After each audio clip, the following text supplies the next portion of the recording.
தமிழ்நாடு வெள்ள பாதிப்பை தேசிய பேரிடராக அறிவிக்க முடியாது என மத்திய நிதியமைச்சர் நிர்மலா சீதாராமன் திட்டவட்டமாக நிராகரித்துள்ளார். மேலும் மழை வெள்ளத்தால் தென் மாவட்டங்கள் மூழ்கி கிடந்த போது முதலமைச்சர் மு.க. ஸ்டாலின் டெல்லியில் இந்தியா கூட்டணி கூட்டத்தில் பங்கேற்றிருந்ததாகவும் டெல்லி பயணத்தை ரத்து செய்துவிட்டு மக்கள்தான் முக்கியம் என பாதிக்கப்பட்டவர்களுடன் நின்றிருக்க வேண்டாமா எனவும் நிர்மலா சீதாராமன் கேள்வி எழுப்பினார். தமிழக முதல்வர் திருநெல்வேலி போனாரு, அங்க இருந்து பேசினாருன்னு கேட்டது ரொம்ப உகந்த செயல். இவ்வளவு பெரிய பாதிப்பு அஃபெக்ட் ஆயிருக்கும் போது அங்க போறது கரெக்ட் தான். ஆனா 5 நாளைக்கு முன்னாடி 12ஆம் தேதி வார்னிங் கொடுத்தா கூட கொடுக்கல, சென்டிமீட்டர் அளவு எங்களுக்கு விவரம் கொடுத்துருக்கணும், கொடுத்திருந்தா நாங்க அபரிமிதமா பண்ணிருப்போம்னு சொல்றவங்க அதே முதலமைச்சர், மாண்புமிகு முதலமைச்சர். இங்கிருந்து நாங்க அனுப்பிட்டு இருக்கோம் NDRF. முதலமைச்சர் ஐயா இங்க இருந்தாருங்க. ஏன் 4 மாவட்டத்துல எப்பொழுதும் காணாத, வரலாறு காணாத மழை, மக்கள் திணறிட்டு இருக்காங்க.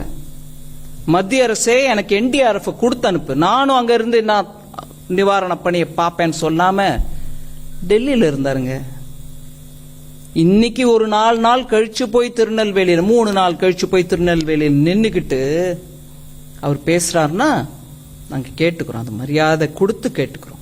4000 கோடி, அதுல நான் இப்பவே உங்களை கேட்கிறேன், 92% செலவாயிடுச்சுன்னு சொன்ன அமைச்சரே, மழை வந்த பிறகு 42% தான் செலவாயிருக்குன்னு சொன்னா எதை நம்புறது மக்கள்? நீங்க 92% செலவழிச்ச பிறகு கூட இப்படி ஆயிருந்தா சொல்லிருக்கலாம்.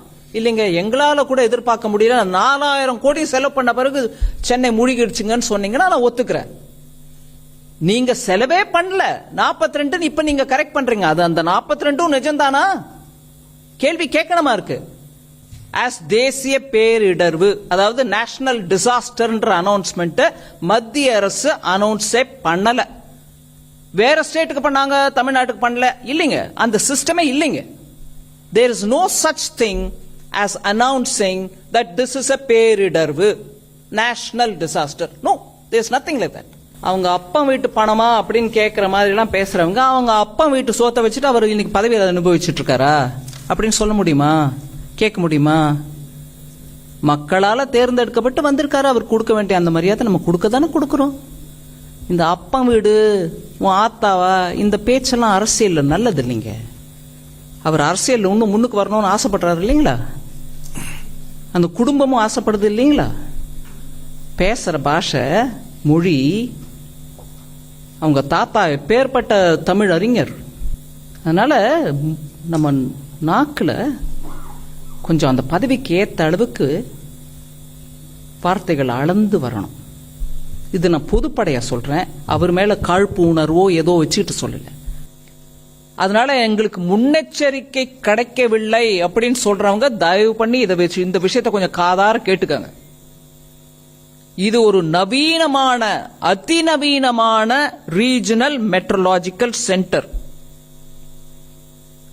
மெட்ரோலஜியில் இருக்கக்கூடியவங்களுக்கும் புரியும். இன்னைக்கு தேதிக்கு நல்ல சீனியர் பத்திரிகையாளர்கள், செய்தி தொடர்பாளர்கள் நீங்க எல்லாம் இருக்கீங்க. 3 டாப்ளர் சென்டர், அது 3 டாப்ளர்ஸ் இருக்காங்க. டாப்ளர்ங்கிறது இன்னைக்கு அவ்வளவு சென்சிட்டிவ் ஒரு இன்ஸ்ட்ருமெண்ட். அந்த கருவியின் மூலமா உங்களுக்கு தெரியுது. 3 டாப்ளரோட இருக்கக்கூடிய அந்த சென்டர் மூலமாக 5 நாளைக்கு முன்னாடி அட்வான்ஸா ஒவ்வொரு 5 நாளைக்கும் அடுத்த நாள்னு சேர்த்துக்கிட்டே போகுது இன்ஃபர்மேஷன். அதனால இந்த தென் மாவட்டங்களுக்கு வரக்கூடிய இந்த பேரிடரை பத்தி 12ஆம் தேதி டிசம்பரே செய்தி வெளியிடப்பட்டிருக்கிறது. செய்திகளை உடனுக்குடனும் துல்லியமாகவும் தெரிந்து கொள்ள சப்ஸ்கிரைப் பண்ணுங்க.